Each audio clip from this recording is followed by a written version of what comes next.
અમદાવાદમાં ઘરઘાટીએ જ કર્યો ઘરમાં હાથ ફેરો। વાડજ વિસ્તારમાં ઘરઘાટી યુવતીએ મકાન માલિકના ઘરમાં તક મળી એ સાથે એક પછી એક દાગીના અને એમ કુલ મળીને 21 તોલા સોનાના દાગીનાની ચોરી કરી લીધી। મકાન માલિક અમેરિકાથી પરત આવતા જ પોલીસને જાણ કરી હતી, જ્યારે પોલીસે ગુનો નોંધી ઘરઘાટી યુવતી અને તેના પ્રેમીની ધરપકડ કરી છે।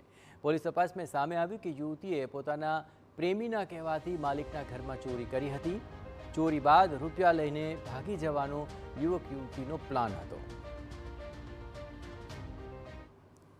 આ ઘરની અંદર જે કચરા પોતાનું કામ કરતા પાયલબેન મનુભાઈ પરમાર, જે એમને પૂછપરછ કરતા આ બનાવ અંગેની પોતાની તમામ હકીકત જણાવેલી હતી કે પોતાના જે પ્રેમી જે છે જયદીપ સુરેશભાઈ સોલંકી સાથે એમને ઓળખાણ હોય અને મિત્રતાને કારણે બંનેને એકબીજાના મદદગારીમાં આ ચોરી કરેલી અને જે ચોરીમાં ગયેલ મુદ્દામાલ 21 તોલા જે સોનાના દાગીના હતા એ પૈકીના 17 તોલા ઇન્ટેક્ટ ઓરિજિનલ ગુનાની તપાસના કામે રિકવર કરવામાં આવેલ છે। એક હજી મંગળસૂત્ર હજી રિકવર કરવાનું બાકી છે।